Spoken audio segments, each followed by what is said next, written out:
समुद्र के मध्य लक्ष्मी जी प्रकट हुई और तभी से वो एक तारीख फिक्स हो गई। तो सारा संसार भगवान लक्ष्मी और नारायण की साल ग्रह की बढ़िया उत्सव धूमधाम से मनाने लगे। और वो कौन सा महीना है, कौन सी तारीख है, जिसे हम लोग बोलते हैं दीपावली। दीपावली में किसकी पूजा होती है? अच्छी तो लक्ष्मी जी की कर देते, जय अम्बे गौरी। हाँ, पर वो लक्ष्मी और नारायण की पूजा है। हम लोग हर वर्ष उनकी सालगिरह मनाते हैं, बढ़िया दीप प्रज्वलित करके। पुनः मंथन हुआ, रंभादिक अप्सराएं प्रकट हुई। रंभादिक अप्सराओं को दैत्यों को दिया गया राक्षसों के लिए। पुनः मंथन हुआ तो भगवान धन्वंतरी ही अमृत का कलश लेकर के प्रकट हो जाते हैं। बोलिए धन्वंतरी भगवान की जैसे ही धन्वंतरी भगवान अमृत का कलश लेकर के प्रकट हुए, नहीं कि दैत्य बोले भैया इसी के लिए पापड़ बेल रहे थे, जल्दी करो। और तुरंत देवताओं ने देवताओं के हाथ से दैत्यों ने उस घड़ा को झपटा और सीधे 9 2 11 सब भाग गए। देवता सब घबराने लगे, बोले भगवान जो तो गजब होगा, वो तो ले गाओ ले गाओ ले गाओ ले गाओ, वो भाग गए। अब देवता सब रोने लगे, बोले महाराज ये तो गजब है गई बात। बोले जिसके लिए इतना परिश्रम किया वही हाथ से चला गया। भगवान बोले चिंता ना करो, हम तुमको अमृत पिलाएंगे। अब यहां से वो ले तो गए, पर ले जाकर के वहां आपस में एक दूसरे से लड़ने लगे। कोई कहता है मैं सबसे ज्यादा बलवान हूं इसलिए सबसे पहले मैं पीऊंगा। कोई कहता है सुनो तुम बलवान हो पर हम सबसे ज्यादा गुणवान हैं इसलिए पहले हम पिएंगे। हम पूर्वम नत्व नत्व वित प्रभो, पहले मैं। दैत्य सब आपस में ही लड़ने लगे। भगवान ने उस लड़ाई का बढ़िया फायदा उठाया। तुरंत ही भगवान ने एक सुंदर मनोहारिणी स्त्री का रूप बनाया और सीधे छम छम ठुमकते नाकते बढ़िया घुंघराले केस बाल पहुंचे। और जो वहां पर दैत्यों ने देखा तो देखते ही बोले भैया इतनी सुंदर स्त्री तो आज के पहले कभी ना देखी।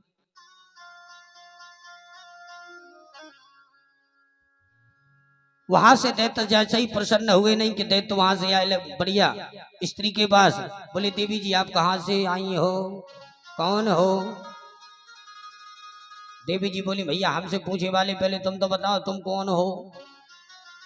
दैत्य बोले हमें ना जानो, हम दैत्य हैं। बोले भैया ऐसे क्यों लड़ रहे हो? बोले समुद्र मंथन से अभी ये अमृत निकला है, देवताओं से बढ़िया झींक करके हम लाए हैं यहाँ पर। और यहाँ लाते ही देवी जी ये हम लोग आपस में, ये कहता है मैं सबसे ज्यादा बलवान पहले मैं पीऊंगा, ये कहता है मैं सबसे ज्यादा पहलवान मैं पीऊंगा। बोले इसी की लड़ाई चल रही है। बोले देवी जी आप ठीक मौके पर आई, आप ही हम लोगों को पिला दीजिए। अब यहाँ भगवान ने विचार किया कि यदि हमने कह दिया कि भैया लाओ हम ही पिला दे तो भाई सब गड़बड़। तो पहले आज भगवान ने मोहिनी रूप धारण किए, पहले त्याग दिखाया। क्योंकि किसी के सामने यदि त्याग दिखा दो फिर देखो कितनी लोगों की श्रद्धा बढ़ती है? जैसे मालूम चले फलाने गिरमा वाले पंडित जी आए वे तो पैसा छूता ही नहीं है, और पता चलो कि छूता ही नहीं है सो पता चलो कि महाराज जी के ऊपर पैसा 500-500 की चढ़ रहा है। ऐसे भी तो छीता ही नहीं है। अब जो नहीं है पता के छियत तो ठीक है, वे छोड़ता ही नहीं है। बोलो राधे राधे। ऐसे ही पहले भगवान ने अपना त्याग दिखाया। बोले सुनो ना तुम हमको पहचानो ना हम तुमको पहचाने। अरे तुम कैसे हम पर भरोसा कर सकते हो? शायद तुमने अमृत का कलश दिया और हम लेके भाग गए। फिर तब इनके ऊपर और विश्वास बढ़ा। बोले देवी जी अब तो निश्चित हम आपके ही हाथों से पिएंगे। भगवान ने अपना त्याग तो दिखाया तो उनकी श्रद्धा बढ़ी। बोले नहीं देवी जी अब तो आपके ही हाथों से पिएंगे चाहे कुछ हो जाए। अब सब दैत्य एक स्वर में बोले नहीं देवी जी आपके ही हाथों से पिएंगे। बोले भैया जब नहीं मानते तो ठीक है लाओ हम पिलाए देते। जो हाथ किया और अमृत का कलश हाथ में रखा नहीं कि तुरंत वहां से इशारा किया तो देवता लोग सब चले आए। जो देवता लोग आए देवी जी ने कहा भैया ये कौन आ रहे हैं? दैत्य बोले बस देवी जी यही हमारे सबसे बड़े शत्रु हैं, इनको तो पिलाना ही नहीं, चाहे कुछ हो जाए। बोले शत्रु है? तब तक वो आ ही गए। बोले देवी जी हम शत्रु नहीं है, हमारे भाई हैं, हम सब भाइयों ने मिलकर के इस समुद्र का मंथन किया है। बोले क्यों, तुम अभी शत्रु कह रहे थे, ये तो कह रहे भाई है।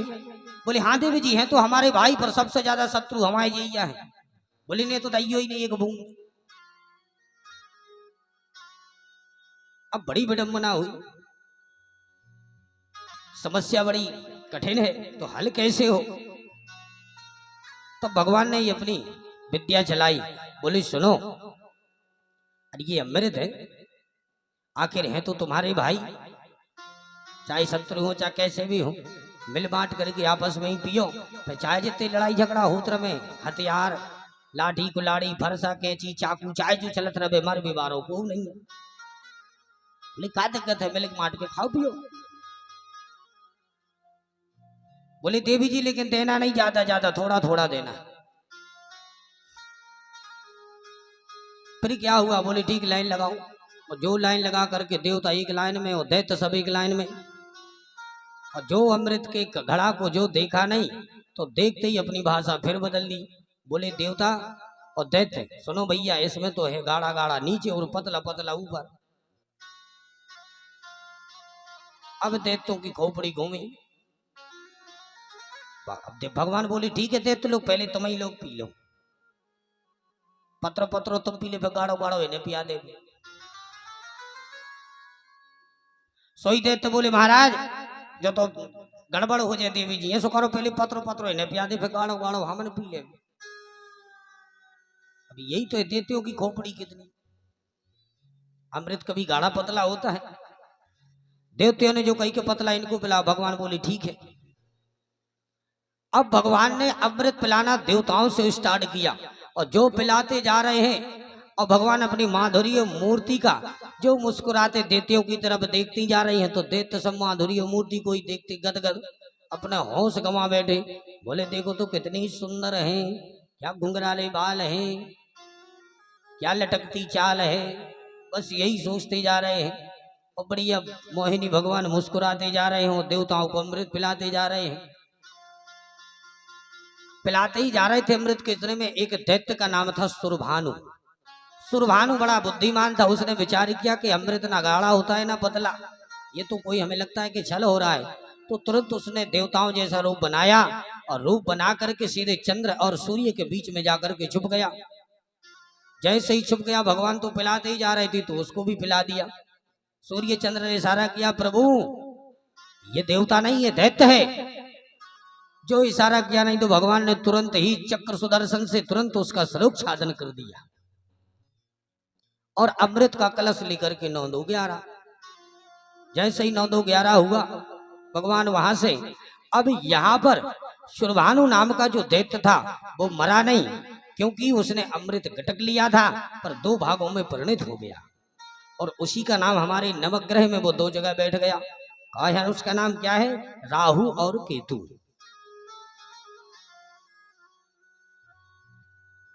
और तभी से ये दैत्य हैं जो वो सब काले पड़ गए। कब से? बोले जब समुद्र का मंथन होने लगा, तो मुंह से पकड़ करके सर्प के मुंह की तरफ बढ़िया जोर जोर से के घर्षण कर रहे थे, तो सर्प की जब शरीर की खींचातानी वही से उनके मुंह से जहर निकला, तो उसी जहर से ये सब दैत्य काले पड़ गए।